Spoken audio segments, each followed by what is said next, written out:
All right, there's no avoiding it. Thanks for coming along, everyone. You having a good TechEd so far?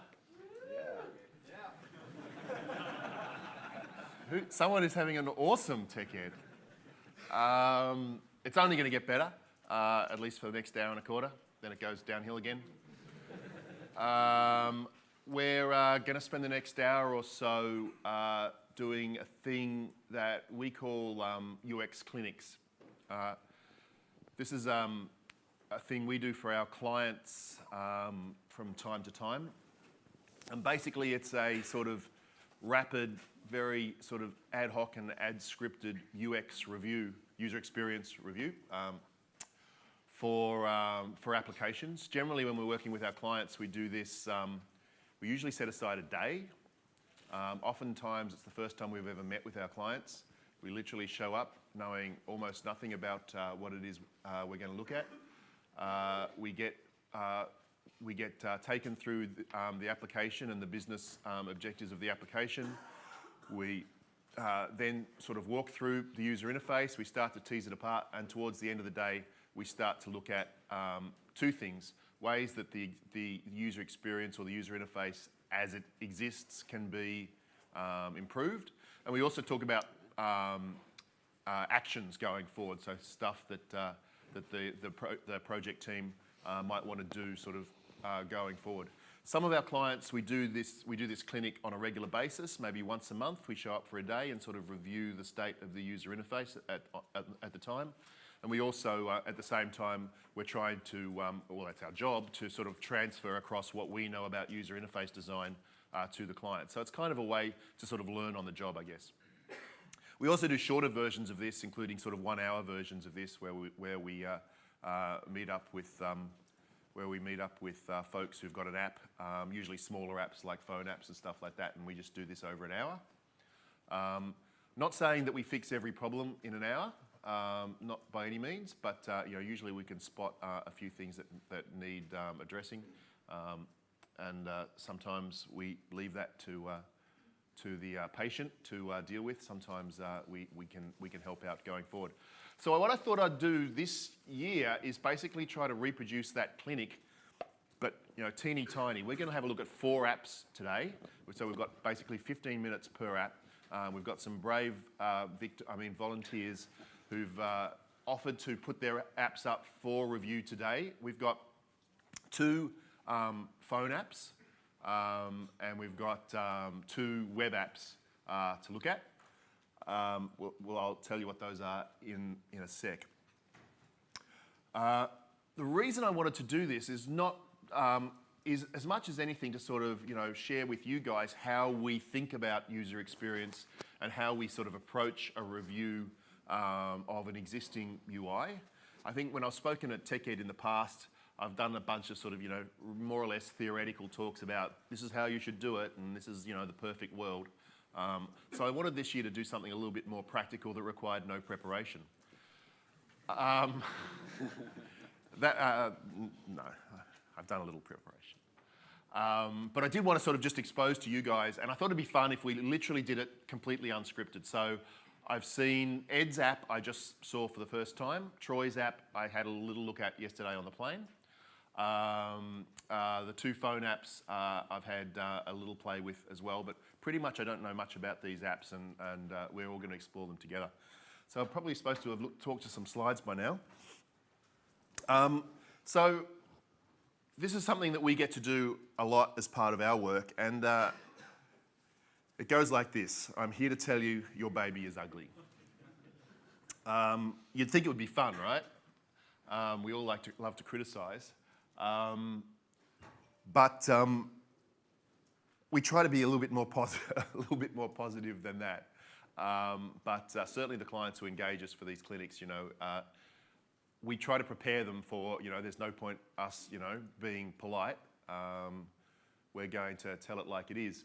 I guess the thing to bear in mind though is, particularly when we come in cold to these sorts of engagements, is what we don't have, and I'll come back to this later, is we don't have a lot of business background. We don't know a lot about your audience, what you're trying to achieve, how you want them to change their behaviour, what you want them to do. And so when we do these reviews, we tend to have to review them from the point of view of a standard sort of set of heuristics or guidelines, that what makes good UI. But of course, what really makes good UI is making sure that you have an UI that's specific to your audience and specific to their needs and your business needs. So while we won't be able to get very far into that today, we'll chat a little bit about that as we go. So I don't want to give you a bunch of slideware, but at the very highest level, I guess when we do these reviews, we're sort of looking for 4 things. And the obvious one is it usable? Is it easy to use? Sometimes that also means, is it easy to learn? Oftentimes we have to talk to the clients first about what is the definition of usable for your application. Because if you've got it writing an application that's going to be used by staff sitting at a desk 8 hours a day, then learnable is possibly not the most important usability goal. Efficiency or error prevention is probably more important. Compare that to an app that people are going to walk up to and use once, like a kiosk app, where learnability is way more important than efficiency because they need to start being productive immediately. Whereas if you've got an app that people are going to be using a lot, you might actually sacrifice some of that learnability to optimize for performance going forward. So usable is the obvious one. We also, it's not just our job, but we also ask ourselves, is this application actually useful? Does it serve a purpose that makes sense to users? And of course, to do that, we need to understand a little bit about users. I'll talk about that in a sec.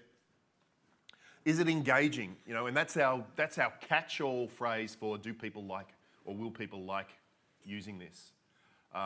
And the definition of engaging, will vary. If you're writing a game, we're going to look at Andrew Coates's Find a Word game in a minute. Then, engaging for that, literally means about being immersive and captured in the moment, and maybe a little bit addictive even. But when we look at a very practical application, like we're going to look at Troy's. How do I say that, Troy? Do I just say a safer web? Beautiful. So we're going to look at Troy's A Safer Web website, which is not about having fun. It's about website security, as far as I can gather. Don't know much about these things. And so engaging for a site like that would be very different to engaging for a game. And the last thing is effective. Does it meet the business goals? Because what's really interesting is that often when you're designing an app, your users' goals and your business's goals don't line up. Sometimes they do, but sometimes they're completely at odds. If you're doing a classified ad type application, then from a business point of view, you want to sell premium advertising, let's just say that. As a consumer of that app, you possibly actually are not interested in premium advertising. You sort of maybe you want more of a level playing field. And so you can see how when you think about your application, what you want to achieve and what users want to achieve with your application don't always line up. So while our focus, of course, is whether users can and will achieve what they want to achieve when they use your application or your site, the flip side of that is, at the same time, is it actually meeting a business goal? And are we finding the right sweet spot where we match those things up? Just a little bit more slide where every year at TechEd I trot out this diagram. When we talk about user experience design, a lot of people think we're talking about visual design, and to be honest, we'll talk a lot about visual design today. But the user experience, and why we say user interface, why we say user experience rather than user interface, is sort of encapsulates the end-to-end journey that a user will have discovering, using, reusing, recommending your application.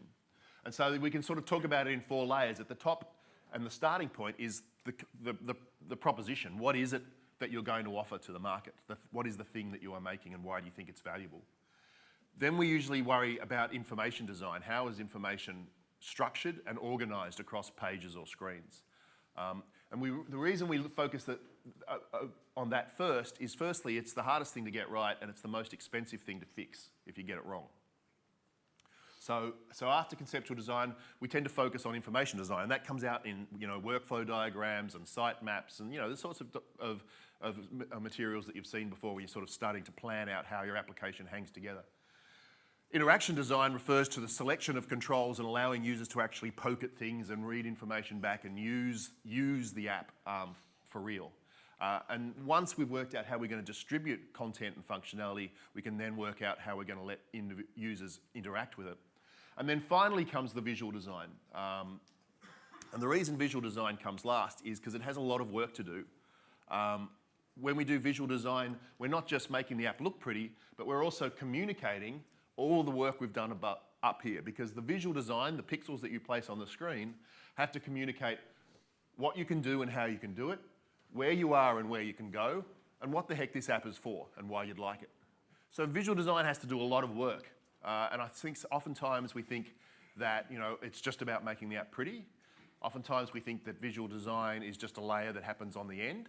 And I know in this diagram I'm suggesting that you start here and you end there, but you don't do visual design in isolation. The visual design is informed by all the work that's happened beforehand. So we're going to look at 4 different types of UX review. And I've kind of done this so that we can sort of focus on UX review from different perspectives. I don't necessarily know that I want you guys to go away thinking, right, there's 4 different types of review we have to do when we get back to work. But I'm going to, for the 4 apps, I'm going to sort of approach it using 4 different sort of lenses, or then you could call them techniques, but I don't really want to be that obsessive about it.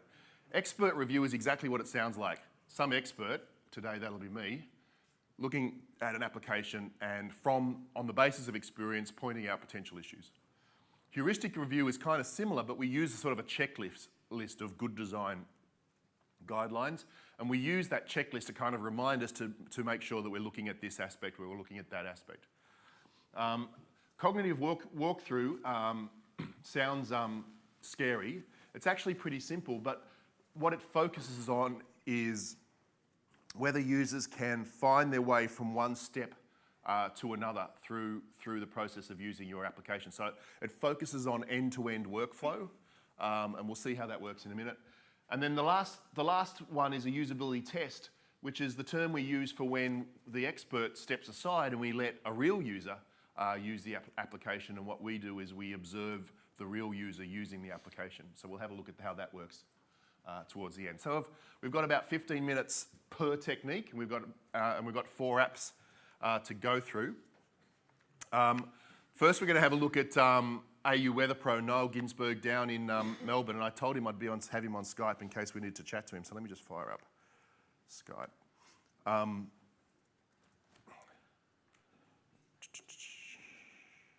Please be online. All right, we'll come back to that. Let me just turn on internet sharing. Oh, it's recovered? Okay, cool. Thank you, buddy. Where is he?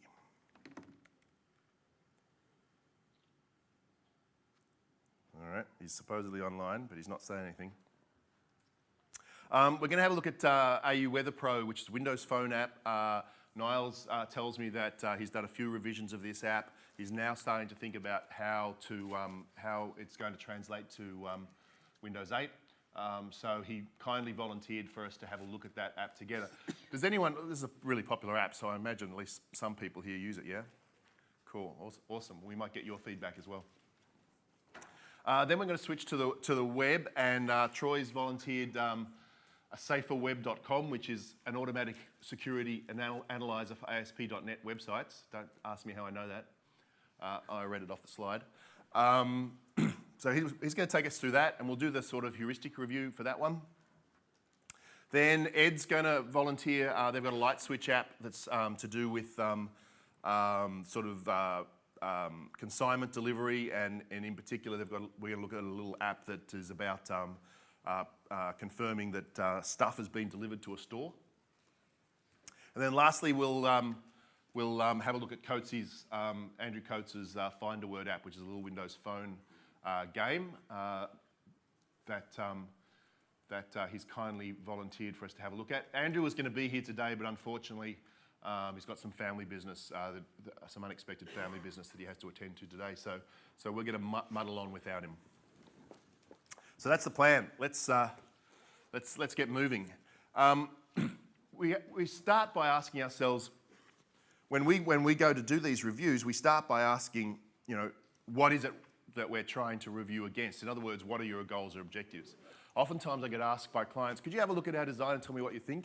And I'm like, well, yes, but first let's talk about who are the users, why are they here, what are they trying to achieve, how are you trying to change their behaviour, or what is it that you're trying to help them to do?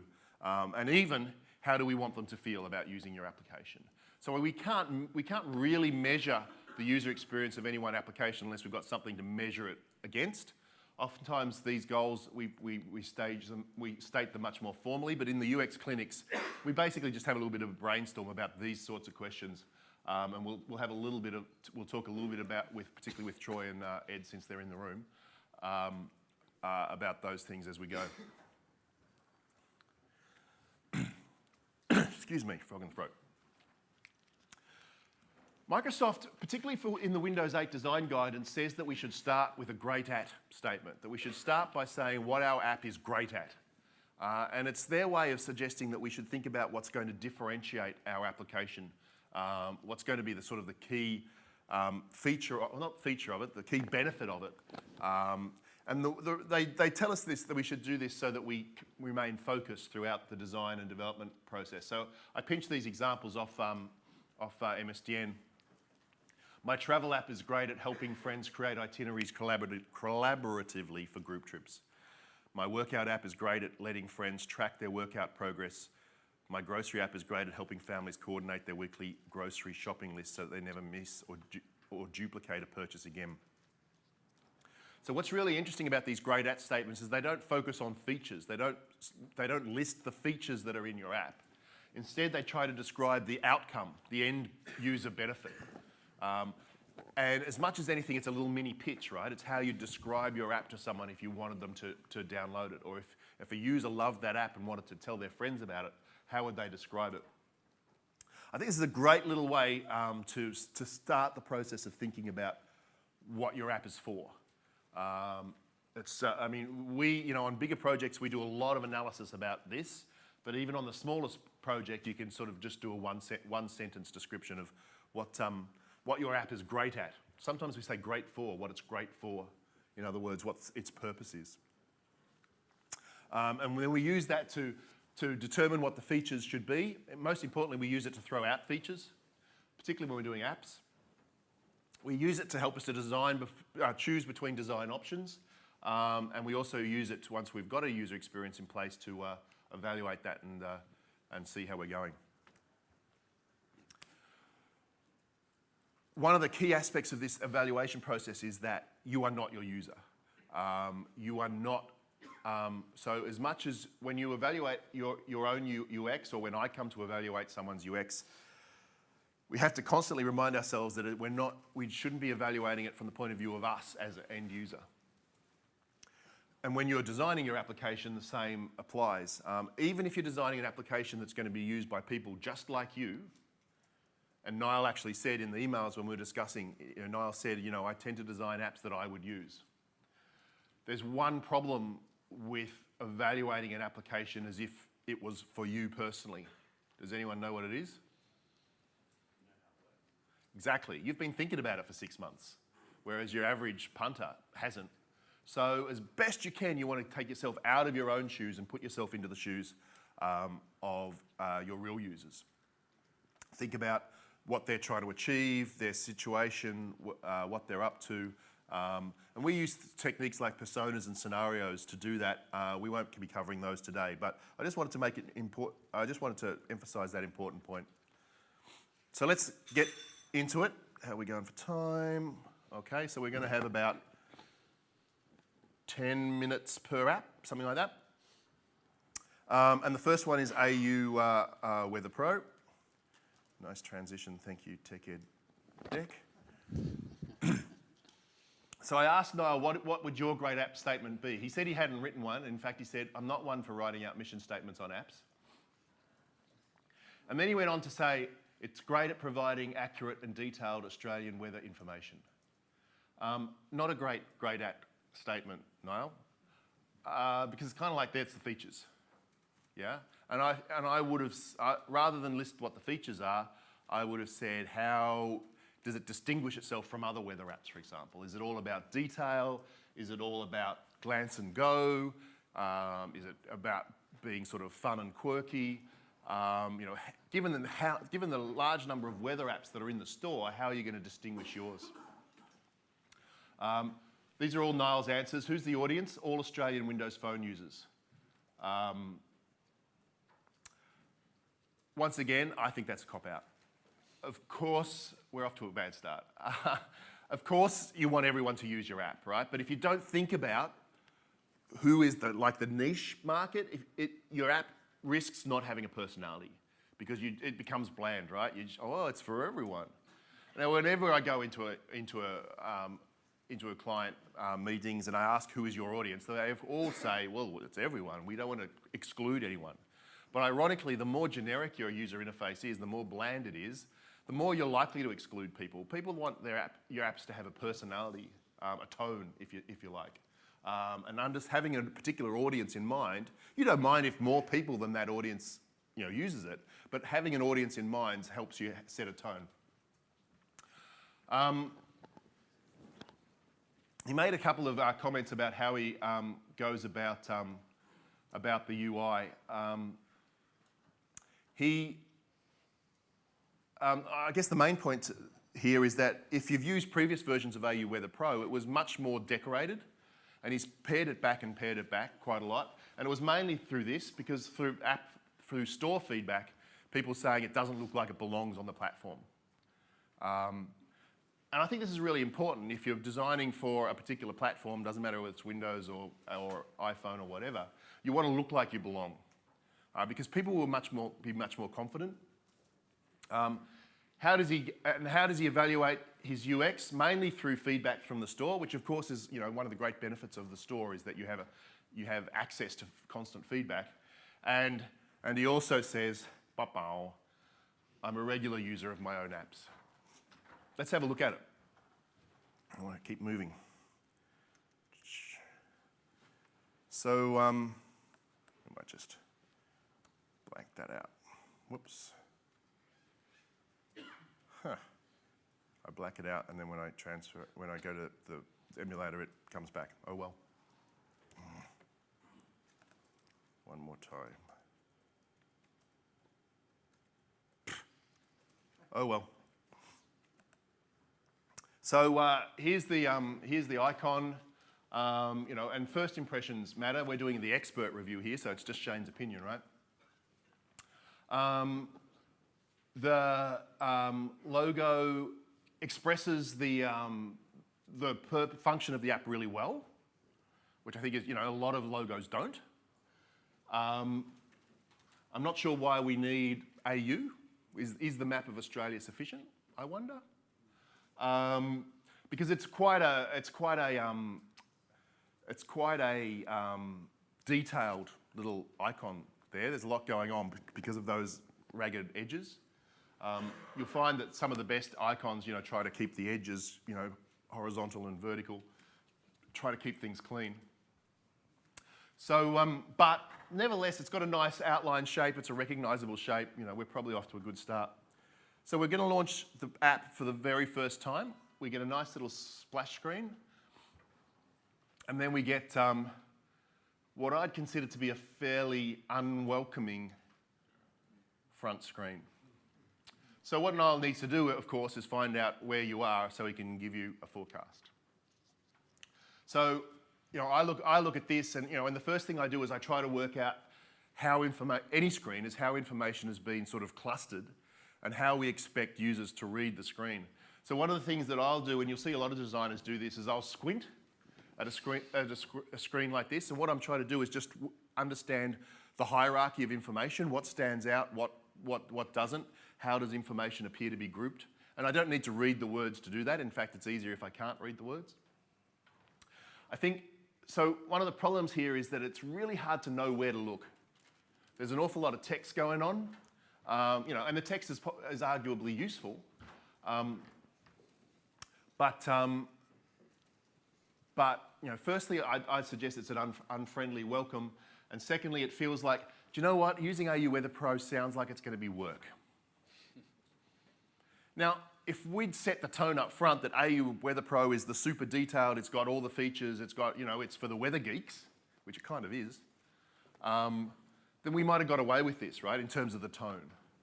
But if the tone was more, you know, it's just everybody's handy weather app, then this one, then you know, that's potentially off-putting. What he wants us all to do is press the Edit Settings button, right? And this is all by way of saying you need to do that. So we won't decompose it now, but you know, an app like, you know, a page like this needs to, you know, I think, if this is the way you want to go, direct attention more obviously to this. But the other thing I'd think about for an app like this, in order to give people a sense of what they're going to get from the app, I might have just chosen a sample location. A lot of weather apps do that, right?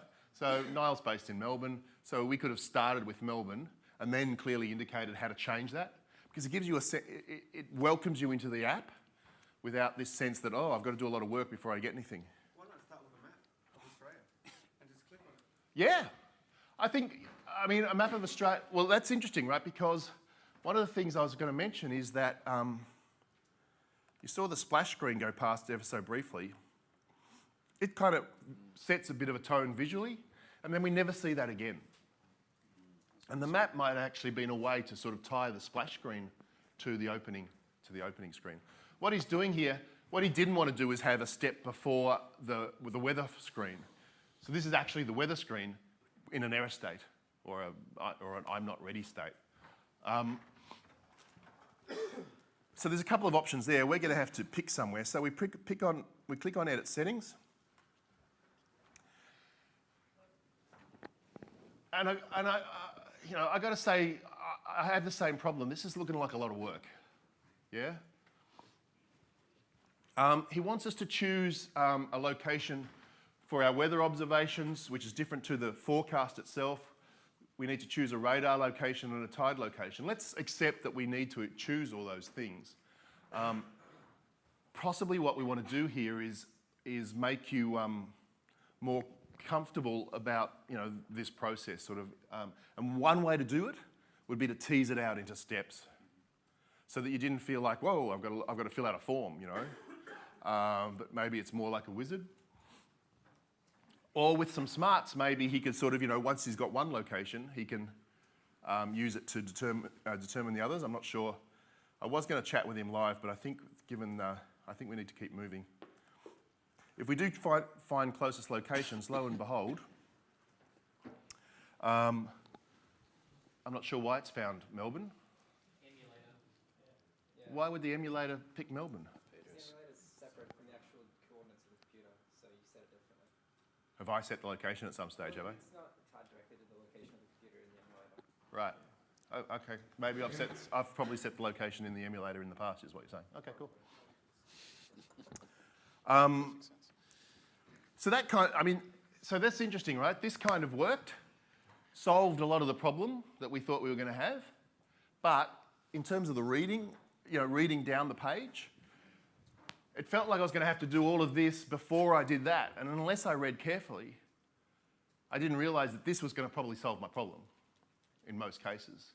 So, you know, people, when we don't work hard enough to direct people's eyes where we want them to look, people will just read top left, bottom right, right? It's how we learnt to read at school.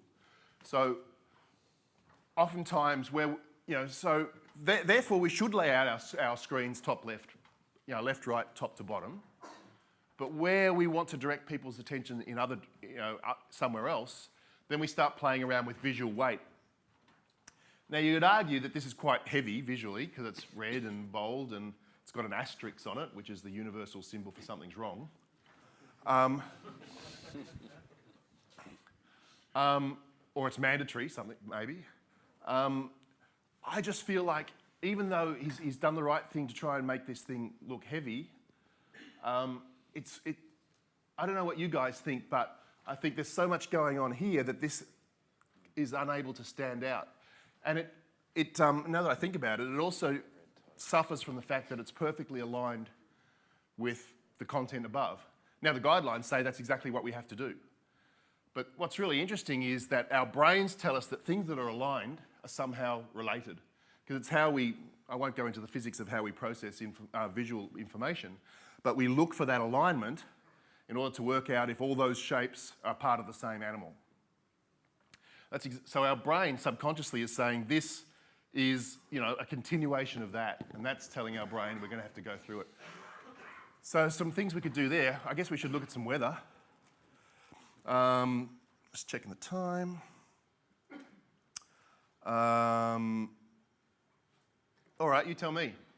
No idea. Sorry? Back button on the phone. This is, where's Nick? Where every app, we argue about the back button on the phone. We don't argue, we decide what to do. Because even Microsoft, let's face it, is a little bit schizophrenic about this. Whether you need an OK and cancel or some sort of confirmation, or whether back is an implied confirmation, or whether back is an implied cancel. In this case, and I'll say, where we don't have to go through the strictest review with Microsoft, we're tending to put explicit buttons on, because I think the polite thing to do is to just clearly advertise, this is for saving, this is for deleting, this is for cancelling, whatever, rather than relying on people to use the back button. Because I don't know, I use Windows Phone a lot, and I don't know about you guys, but when I'm in a new app and I'm about to press that back button, I have that moment of anticipation. Am I about to lose all this? Right? In this case, Niall's done the right thing and wants us to press back to get our weather. And now what's interesting is that the original screen has now reappeared, now hydrated with actual content. So what do we think about this little screen? Visual hierarchy is mostly really good here, right? We're pointing out, the main stuff here is really easy to spot. It's nice and big and bold. And, he's clearly indicated that, here's the main stuff and here's some other stuff. So I really like that. I think the use of icons is really interesting. Icons, do tend to provide a little bit of character, a little bit of personality for an application. If I was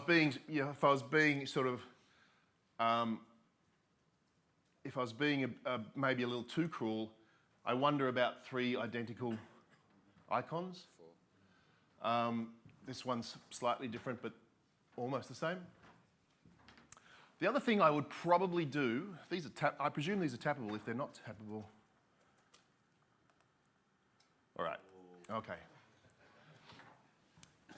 So you can't tap on these guys. Now, square, rectangle of solid color is the Windows Phone and Windows 8, de facto symbol for tap me, tap me. I would probably consider keep the icons, but lose the tile shape around them. So we're still using them to provide a little bit of variety and some bullet points when you're scanning the app, but let's not trick people into tapping them. All right, we probably need to wrap up on poor old Niall. We need to share the love around, right? What do we think about the tone? I think it's a little harsh. It's a bit pro, yeah. Alarming. So what Niall's done is he's picked up the accent colour, so he didn't pick the red, right? That's the phone accent colour coming through, which is another problem. Awesome idea to allow users to customise their phone by choosing an accent colour, but I almost never have been in a situation where I'm like, yeah, the accent colour is welcome in my design, because I don't know what I'm going to get. I don't know if I'm going to get puce or slate or red. Magenta, right. Most of the applications we work with, are quite heavily branded anyway. So when you're doing, TechEd, we can't really find a place for the accent colour anyway. I think where the accent colour is handy is where you don't have a strong brand, and you would argue that this is a case in point. And I wouldn't be saying to Niall that he needs to, fill this with a whole bunch of visual frippery, as we tend to say back at work. But he needs to ask himself, what's the tone? What's the emotion that I want people to get? And if it's geeky, you've got all the stuff, then that's fine. And then think about how we can address that firstly through the icons and the wording. Copyright.mobilewares.net, I think, is not welcoming as the title of every page. It's kind of a little bit of officious. There's various ways apart from graphics that you can sort of loosen up the visuals here. All right, who's next? I forget. Was it Troy? It's Troy. Yeah, come on up, buddy. This is Troy, everyone. G'day, everyone. Round of applause for Troy. Thank you. Tell us about your little app, mate. So a Safer Web, as Shane said, is the automated security analyzer for ASP.NET websites, which is a mouthful, but in short, the idea is I wanted to create a website where anyone can go along and say, I want to check things like basic security misconfiguration on my app, so I'm going to copy URL, paste it in, and hit go.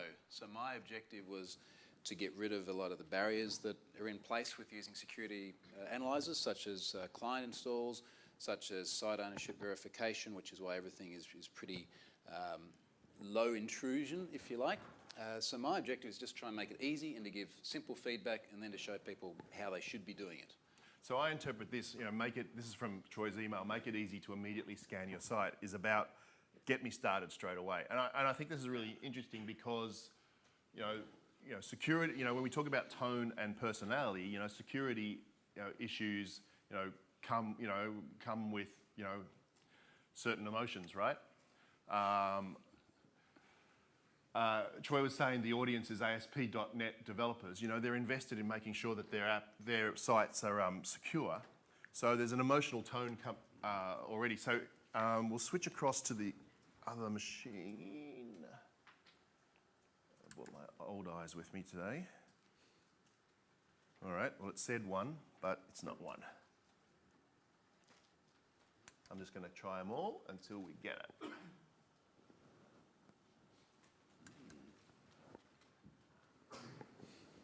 Any minute now. It says number 1 here, mate. Yeah, that's this. It's in extended.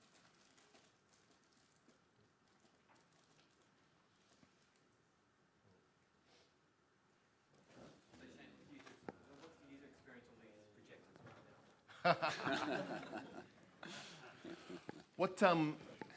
Troy, let's just talk about that great app statement, making it easy for anyone to quickly access the security configuration, assess the security configuration of their ASP.NET website.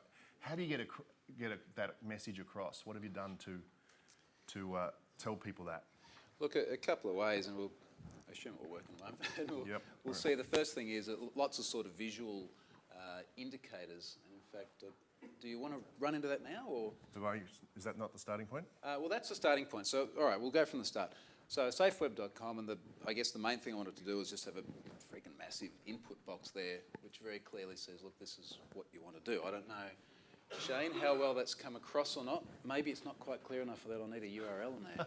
now that I look at it. No, there's a clear single call to action, right? You need to do something in here. Make it your own website.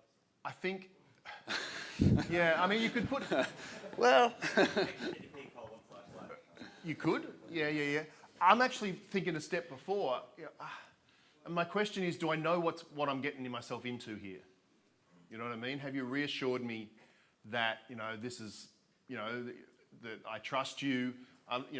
What am I going to get? Now, the interesting thing is, because I was looking at this yesterday, when I eventually found this was so right down the bottom there, it says, try it out with a sample website. And that was the clincher for me. And maybe I'm not in the target audience, but I read, oh, I don't get any of this. All right, here's a safe way for me to try it out. And As somebody that's used it, I hit smh.com in there first. The same thing, I put somebody else's website in before I put. How'd they go? And that's Same thing, you hit the button, a little bit of trepidation. yeah. That's the that's the grey area. We won't go into that today. So my question, in a longer session with Troy, my question would be, what is the journey that a user has had before they've arrived here? Because either they've arrived and they know what to expect, or else we've got to use this page to sell that expectation. So how are you promoting it? How are people likely to... Yeah, well, I mean, I guess the first thing is it's not a business for me, it's a hobby project, so it's Right. not something that I need to promote and raise revenue out of, so... Well, I think that answers the question. You've got to rely on this page to do all the That's selling. true, that's true. You know what I It's mean? just that or word of mouth, and people... I guess you kind of assume that they figure it out, but I see what you're saying. It doesn't kind of lead them in the journey of what to expect and so on. So shall we... I can't remember what we decided to do. We're going to use that sample one, or do you want to use it? This. Well, let's not use SMH. Let's just do the Yeah, sample. no, we won't use anyone's Do you want me to run that? So we'll type it in there. Well, we'll just click on the Scan It Now button. Actually, maybe that doesn't... And that's as if I typed, that'll be the same effect? Yeah, so that's the cool. same end result as typing in that other address. So now I said we're going to do a bit of a heuristic evaluation, and I should have actually, I'm going to flip it back across, sorry, because I should have talked a little bit about what they are. Number 5. 1, 2, 3, 4, 5. There's different people have different lists of sort of heuristics for good design. This is a very old list from the 90s, but it's just got 10 items in it. Some lists are a lot longer. I can't really go through them all right now, but visibility of system status means, do I know what's going on? Match system between system and real world. Does it match my experience and expectations from the real world? Does it use language that I'm familiar with? Does it follow a process that I'm familiar with? Do I feel in control of the process? Is it using standards, or is it internally consistent so that I can apply my previous knowledge? Does it help me not make mistakes? Does it not rely on my memory? This one, recognition rather than recall, is one that we don't worry about. We tend to get this right these days, but back in the olden days, applications required me to memorize a whole bunch of stuff. Usually that's not the case. Can I work in different ways? Can I be flexible? Is it attractive, but is it minimalist? In other words, are all the pixels communicating something? When we say minimalist, we don't mean empty necessarily. We mean that all the pixels are doing work. They're communicating. Help me spot when I've made an error, and last resort, make sure that there's a way to get some assistance.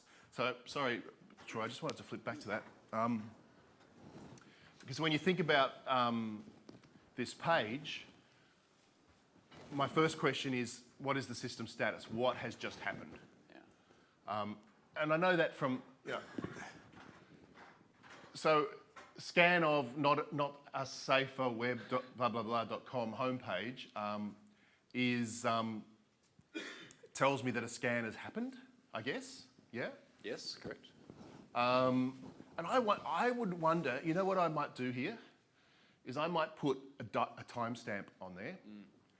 The timestamp is completely useless information, because who cares when the scan happened, but it tells me that the scan just happened. Sure. You know what I mean? Yeah, so this is current status sort of stuff. Yeah. You can schedule a regular scan. We might look at that in a sec. And then as I scan this page, my eye drops immediately down to the traffic lights down the bottom here, right? And I think without knowing the content, I think that's probably right, yeah? Yeah, it is, but it's interesting you say that, because just as I was looking at this, it's funny how you see things when they're really big. I think all this information, which is trying to say, look, these are the requests that were made in order to get to that status, and my mind's kind of going a little bit sequential, chronological. I think this is probably the really important bit, and I wonder how much relevance that has in sort of prime position. So what you're trying to say to the reader is, I did this, I did this, I did this, I did this, I did this, and my conclusion is this. Yeah. Well, so the sequence makes sense, right? I guess this is the value, this is the, when you see red, it's bad kind of thing. I wonder whether, because I think I would keep that at the bottom, because we're talking about reading order, it shows that this stuff happened and then this is the conclusion, right? But I wonder whether, coming back to the timestamp, maybe instead of the timestamp, or as well as the timestamp, you might summarize this. Yeah, right. 3 so like okay, 2 roll it up into. yeah. Yeah. Okay. So you sort of get Yeah. a headline result. Yeah. Then you see this is how we did it, and here's more Yeah. information about it, right? Yeah. Right. Are these clickable, these guys? Yeah. So as we click these, we jump down into more detail. So if we go into something like stack traces, we'll jump down to detail of what the scan was, how it caused a stack trace. So you get a requested URL and you get response details. And then sort of a bit of an overview. Here's how to fix it. Here's how to go and read more information about it. So the intention is to try and give people everything they need there to understand the process of causing the exception and then how to go and fix it. Yep. And that was an anchor link, right? It scrolled down the page. Correct. Okay. Did everyone spot that? Yeah, cool. Sometimes one of the problems with anchor links is that people get lost. They think they've gone to a new page when they've in fact gone down. But short of doing, a whizzy accordion where you expand and collapse in place, which is probably the best way to try and relate this information to the heading, but that's extra work. Makes reasonable sense. And in terms of the visual hierarchy here, stack trace fail. I think what I would probably want to do is reproduce the exact red. What do you call that? Background. No, the red rectangle with the message that we saw at the top. Okay. I'd reproduce it exactly here, so that visually I'm like, yeah, that's the thing I was just looking at. Right, so it was like that big blocky red background with fail in there, Just the one tile that you clicked on, right? Yeah. I'd reproduce that here to just create some visual continuity from one to the other. I hope someone's taking notes for me, so I remember this. I think these are being recorded, so you can Awesome. you can come back later.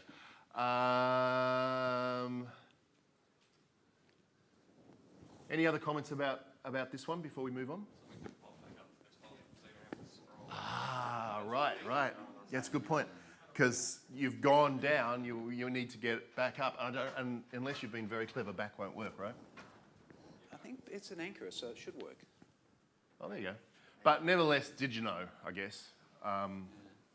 I guess it depends on whether you know it's an anchor and whether you know what the anchor behaviour is. Yeah.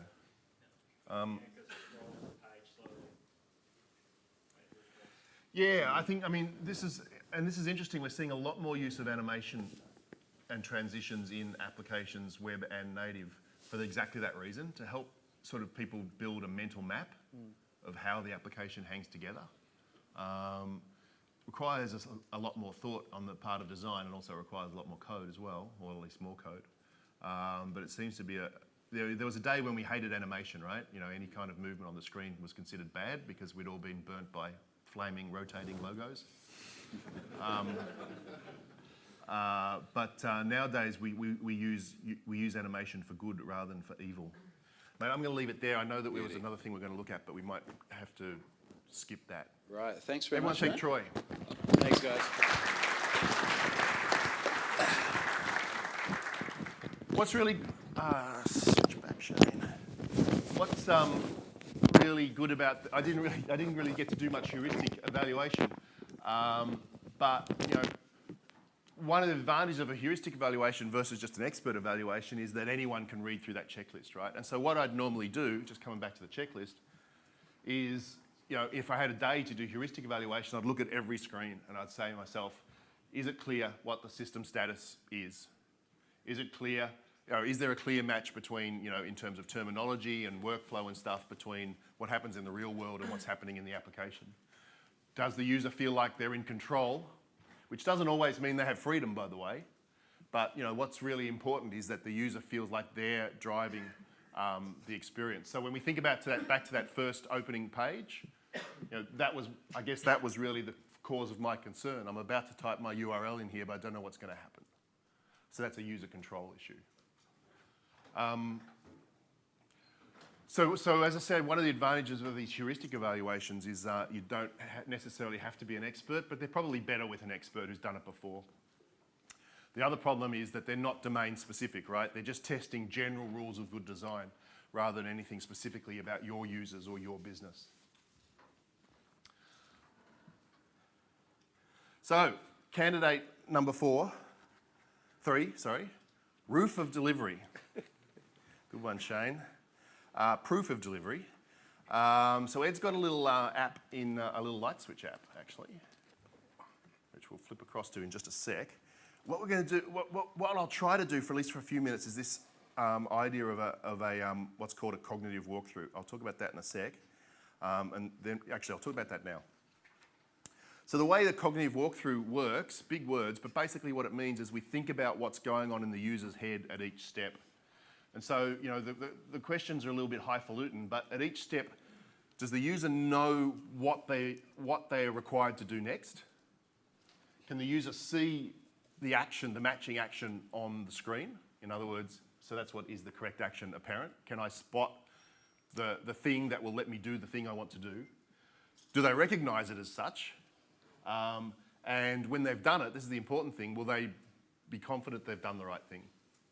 So has everyone got those 4 steps in their heads? I'll flip across.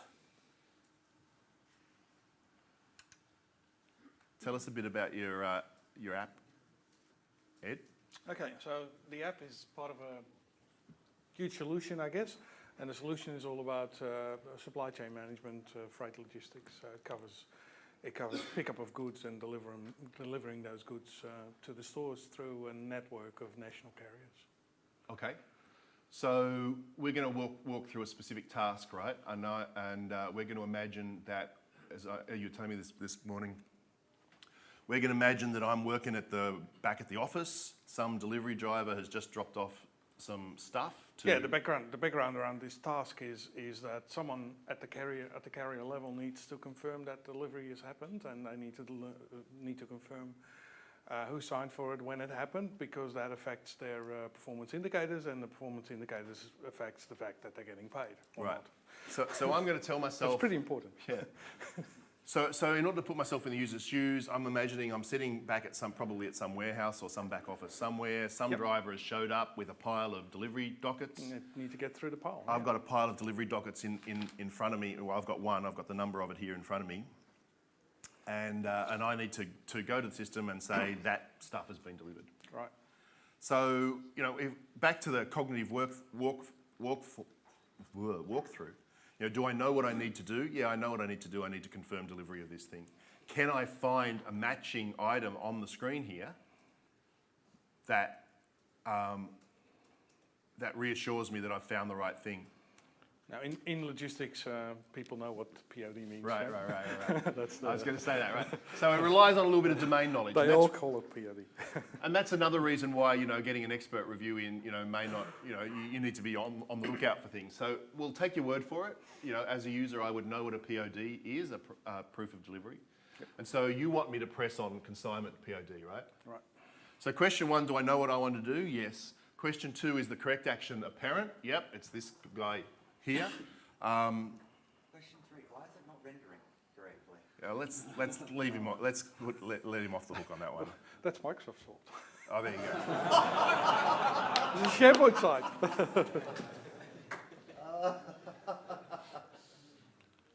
So did you just click on it? Yep. So It the takes a question little 4 is, will I know that I've done the right thing? Okay. So I've clicked on proof of delivery. I've arrived at a screen here, and a couple of things come immediately to mind. The thing that I clicked on, consignment POD, is nowhere on this screen. So it's a really simple way that we can connect the action with the response. Is just to bring, we talked. It's on the right. Oh, over there? It's behind those 3 dots. Are we going to believe him? Well, we'll believe you. But it's a good point, because one of the reasons we decided to go with LightSwitch and not a regular ASP .NET web app is because we were hoping that that would make it real easy for us to deploy this on a number of devices and a number of screen sizes and those types of things without us really having to do any work on that. But apparently that's not the case.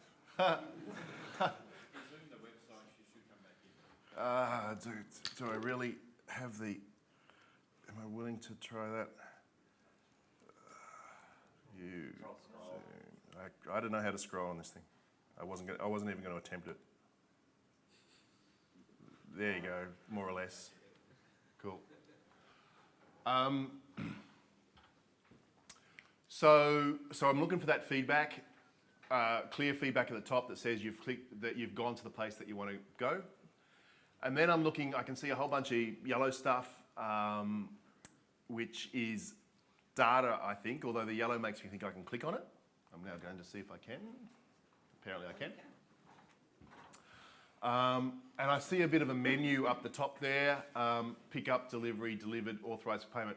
Now, if this was a single-use application, I'd be arguing that that menu needs to pop out more because, you know, it's really it drives the rest of the screen. But in terms, I presume, that you pick on the... Yes, yep. absolutely, yeah, those are tabs. Yep. But because of the visual weight takes you straight to the data here, you know, if this was a walk up and use like a kiosk, I'd be worried that people wouldn't get that connection. But because this is an app that people are going to use a lot, the data tends to be more important than the navigation. So I'd probably let you off the hook in this case because people will find their way to the navigation when they're ready. So now I know for a fact that what you want me to do here is navigate, right? Well, you're going for proof of delivery, right? Exactly. So you want the deliveries instead of the pickups, because otherwise it would be a pickup. So I remember my training when I started this job. Actually, it's interesting you say that because what I was really surprised about was the adoption was really quick. Right. Well, you just show someone a few minutes and they go, yep, we got it, and it's done. Awesome. So that was nice. Yeah. So if we come back to the cognitive walkthrough, do I know what I need to do? Yes, I still need to confirm that this thing was delivered. Is the correct action apparent? What you're asking of me, and I might flip around here. I could go for search consignment number, but what we want to do is delivery up the top. So I think that's apparent. Why didn't we go straight to delivery? Sorry? Why didn't we go straight to delivery? Yeah. Well, no, look, the app, it evolved. The app was only deliveries initially, but they wanted pickups as well. So proof of delivery is a little bit pickups. misleading now. Yeah, it is, yeah. That's interesting. I didn't even spot that. Thank you. But in Lightswitch, you can actually set it to start at that page. Okay. Yeah, but we don't know that that's what the user wants to do. Right? If you're going to go for a POD, when you get it start delivery. But like I said, the POD could also be about a pickup. It could be either a pickup or a delivery. It could be a proof of pickup. Yeah. Probably what we should have is two tiles up the front, one for POD and one for pickup. Well, that's interesting. You could have a more task-oriented. You could break this down into more tasks, I guess, that navigate to the individual sections. Yep. I think one of the problems with that. I would do it, but one of the concerns that I would have is that you've now created two navigations. There's a set of options here. So it's interesting that you say that because I did put a bit of thought in that, and it's mainly role-based. So typically we've grouped the stuff that typically sits on the same desk for the same person. So that person does pickups and deliveries, and that's why it's their app. Cool. Sounds like just an ambiguous sort of term that's been around for quite some time, like an archaic analogy. Yeah. That everyone in the business knows that POD doesn't just mean delivery. Yeah. It's just how it's evolved. Right. over Yeah. quite That's some correct. time. Yeah. And this, obviously, this reveals one of the downsides of getting an external person in to review your UI, because either I have to have this conversation and take Ed's word for it to a certain extent, or I'm likely to spot things that don't necessarily apply to a specific audience. Let's just go back in. So I'm going to click on delivery. And now my task is I've got PTS 3238 here, and I need to confirm that it was delivered. So I can see all the numbers there, and so I'm now faced with a bit of a choice. Shall I scan down the list or shall I search? There's no indication of how big the list is. I know for a fact that I'm going to spot it because it's only the third one down, but generally speaking, I guess there's two options there, right? What would you normally recommend to them? Search or scan? Well, they typically have like a day's worth of work, so they'll be on the page typically. Right. The page in the sense of within the next 20 to 40 rows, something like that. But that's why we've got the filtering mechanism and the search mechanism, so they can zoom into They can decide for what they themselves, need yeah. to do. And the other one we wanted to add is like in SharePoint, sorting and filtering on the headers. But if anyone knows how to do that in Light Switch, then Cover that in the break. I have some money for you. Without going into too much detail, I think what I'd be curious about is I'd probably want to see the work environment, because my question in my mind is whether this search should actually be front and center and not behind a click. Because if I've got a stack of these forms, am I just going to type, find, or am I going to scroll through the list? Good point. I'll check that. Use the search, try the search screen rather than the screen. As a first, no. Actually, Yeah, no, I get that. Listen, the light switch session is at lunchtime, dude. Yeah, we'll do that, Glenn. We need to finish up. The other one I'm very curious about is they're clickable, and the clicking means there's the actions there that become available on those rows. Yep. And I'm wondering if that's too much hidden. But Look, I don't think so. anyone knows, as soon as they've done it once, they'll remember. So there's that. And that's the. I think, and in the absence of anything else to do, people are going to click it anyway. Yeah. So, I talked about visibility and confidence, but here's a case where I'd be thinking, particularly because people will have had at least a little bit of training, that, there's nothing else I can do with this thing until I click it, so I might as well click it. Yeah.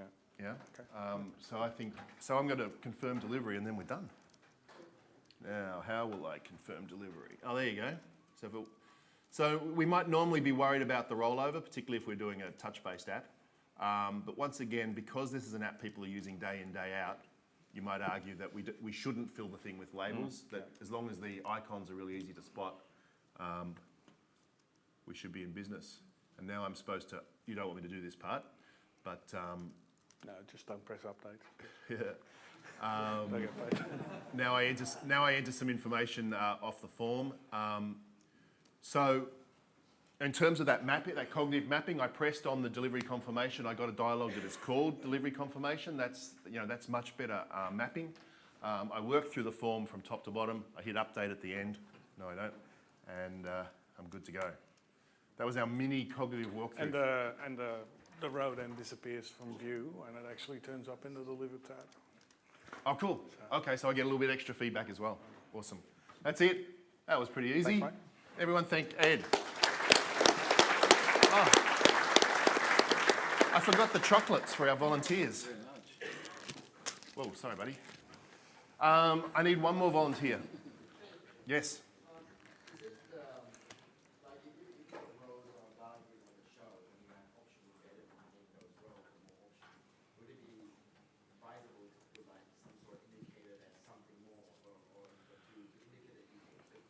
I think, like I said, if it's an app that people aren't going to use regularly, then yeah, we go the extra mile to communicate what you can do and where you should click.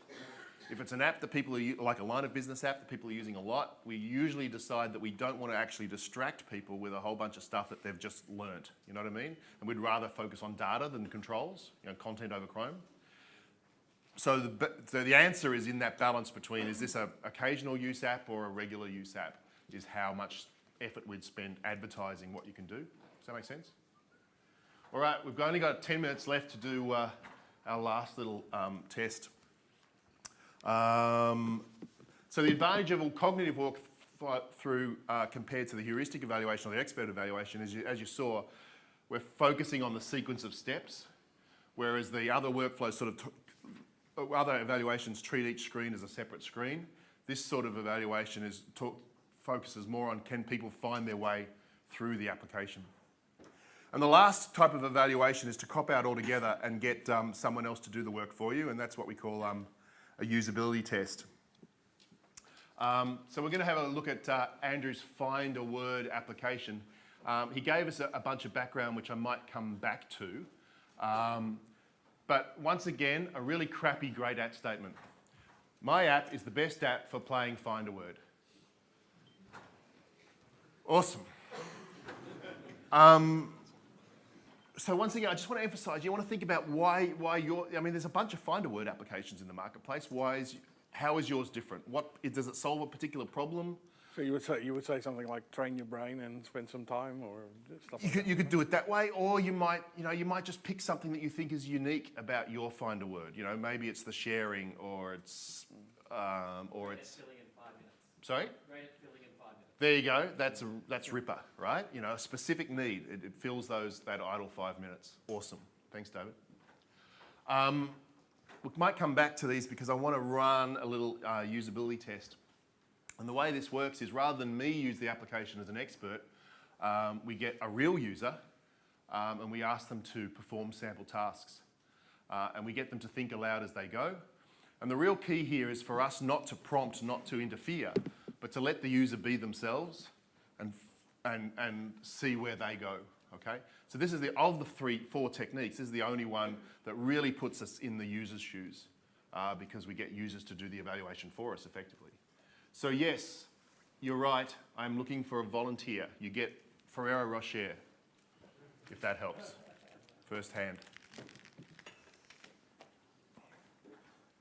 Stephen, I'm Shane, how you going? We've never met before, right? No, never.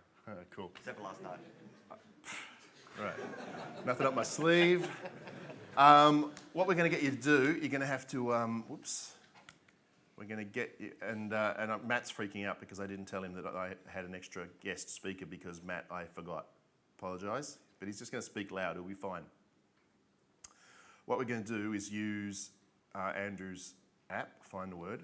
What I want you to do, well, let me just firstly brief you. So thanks for coming along for this usability test, Stephen. It'll take about 15 minutes. It's not a test of you, it's a test of the people who've designed the application. So there's no wrong answers, okay? Normally I'd go into this in a bit more detail. But what we're not trying to find out whether you can use applications, we're trying to find out whether this application is good for you. Okay. And what I'm going to ask you to do is use the application as you go. Sorry, buddy. It's just being recorded. What I'm going to do is use the application and sort of think aloud as you go, yeah? Tell me what you're thinking. Yep. Yeah? So starting here, how would you start the Find a Word application? Well, go into apps and open it up, I suppose. And tell me before you do it, tell me what you would do. To try and find that app. No, to start it. Oh, to start it. Click on it. Okay, cool. Okay. You can use your fingers, it's a touch screen. Oh, okay. That's great. So tell me what Okay. just describe to me what you see and describe to me what you see. Well, we've got available there. We've got Get More, I would assume, further on the right there. A free starter pack, 10 free puzzles to get started. Does that mean this is going to charge me for more packs? What do you think? I suspect so. It's Okay. a free starter pack, which means it's paid for somewhere else. There's also no okay. option to pay I'm for anything. taking notes at this point. Let's see. We've got a free starter pack. I'm not entirely sure what to click on, whether that's clickable or not. Sorry, I've been muted. So you're not sure I'm not sure if it's what to you click can on next. Okay. It's got a box around it, so I would assume it's clickable. Before you do, Okay. how do you feel about the application at this point? Neither here nor there. It's black and white text on black screen. So it's got no real personality as far as I'm concerned. Okay, cool. Do you think this application is designed for someone like you? That was not meant to imply that Stephen has no personality. That was a great example of No, I have what can go difficulty wrong in these reading. sessions. Sorry? I have difficulty reading, so Find a Word probably not good for me. Oh, okay. English is not my strong suit. I'm a developer. Right. Well, we could say the same thing about Coatsy. What would you do next? Well, I suppose I'd click on the free starter pack. Okay. What do you expect to happen? He wants to tap, and I want to tab it. Yeah. Well, it's going to take me to another screen. Don't think it's going to take me to the Get More screen. I have absolutely no idea where I'm going to go from here. Okay. Hopefully some kind of level selection, perhaps, Okay. from experience with other games. Okay, let's find out. Okay. Ah, there we go. What I expected. Is that what you expected? That is what I expected, level selection. Cool. There are 3 boxes that we've got. There are 3 levels that are visible, and what looks like the white borders on the bottom there of more levels. So from that I can guess it's scrollable. So this little guy down here. This tiny little white line telling you here there might be is more telling me stuff. there's actually more stuff. Cool. If I were to be designing this, I suppose I'd like to show that there was more stuff, add a scroll bar perhaps, Right, or cool. shrink the size of those so that you can actually see 3.5, and therefore you know there are more. Right, yeah, just stop right there. So often we get this happens in usability tests where the user, wants to help out and starts offering design solutions. Yeah. And sometimes those design solutions are awesome, there's no doubt about it. But what we always try to do is get to what's behind that suggestion. What's your actual concern? We may solve it a different way, but what I'm most interested in is what Stephen's concern is. What are you going to do next, mate? Probably scroll down the list, see if I've got those 10 free puzzles that I was interesting. promised in the first grade. Did you get your value for money? Okay, Yeah. let's do that. All right. Yeah? Up? No, was not expecting that. That was sliding left and right. There we go. Okay, I would assume that if I was sliding to the right, I would go to the summary, but not necessarily that this was going to continuously rotate, I suppose. That's Right. my inexperience with Windows phones. See, Is and that's that- another thing we often get. Oh, I'm just not experienced, right? Fact is, that's the real person, right? I might not have spotted that problem because I'm used to mucking around with these pivots in Windows Phone. When we get real users in, we discover all sorts of interesting things. We're going to have to wrap up, Stephen. What would you do next? Well, if I want to actually play one of these puzzles, I'll click on the puzzle itself. And there we go. Did you get what you expected? Yep, pretty much. Can you put in a guess for me? Put in sort. Oh, I expected that to auto-submit. Ah, that's interesting. Okay. You may now have your Ferrero Rocher. Thank you. Thank you very much. Everyone, thanks, Stephen. So we're out of time. I just want to quickly wrap up. You can see that there were different strengths and weaknesses for those different techniques. Yeah. Often, expert review has the least structure, but requires the most expertise. A heuristic review has more structure because you have that checklist. And so particularly if you're not used to doing these sorts of evaluations, it's a great way for you to sort of step through your application screen by screen and just ask yourself, have I made it clear to users, have I helped prevent users making errors, etc. Cognitive walkthrough, is not what we generally never start with a cognitive walkthrough. It's usually in addition to the first two. And particularly where we suspect that there may be problems with that sequence, the workflow as we call it, then we might sort of stop and do a cognitive walkthrough. And we do that for like the key scenarios. You probably don't do the cognitive walkthrough for every single scenario, but the most common scenarios or the mission critical scenarios are the ones you might do a cognitive walkthrough. The other advantage of cognitive walkthrough is it's a big word and it's very impressive for customers and stakeholders. Usability test is really the gold standard. It requires a lot more preparation. We did a very quick and dirty one here today. But you need to find users. Sometimes you need to be able to, because you want fresh users, you need to have a continuous supply of users. On some of our applications, we do usability tests every 2 weeks. So we actually schedule in advance users who are going to come in. We don't even know what we're going to test for each of those things, but we schedule them in advance. They come to visit us every 2 weeks, and we test whatever we have. But the real key to usability testing is that you take yourself out of the picture and you let a real user use the application and you observe, and you try as hard as you can not to interfere, not to influence them, which is really hard because it's so tempting to just go, you ask them to print something, right? And they're staring at the screen, they're staring at the screen, they're staring at the screen. And it's so tempting not to say, what do you think the print button would do? You've got to remember that if they can't see it, it's not there. And I'll tell you what, if you're struggling to convince your bosses or your team members that there are usability issues, usability test is the best way to do it because as an expert, you can wave your hands around and complain, but the most compelling, argument is to videotape even a real user really using your application, and that's how you'll get real cut through if usability is an issue. I've run slightly over time, guys. I really appreciate it. I will be around. I'm doing an interview at the Dev Den, but more importantly, if you guys want me to have a look at your app here at TechEd, I will not do 100 of these, but find me on Twitter, Shane Mo, and and maybe around down at the Dev Den. Happy to sit down and look at, spend 15 minutes looking at your app. I love to criticise. Okay, it's lunchtime. See you guys.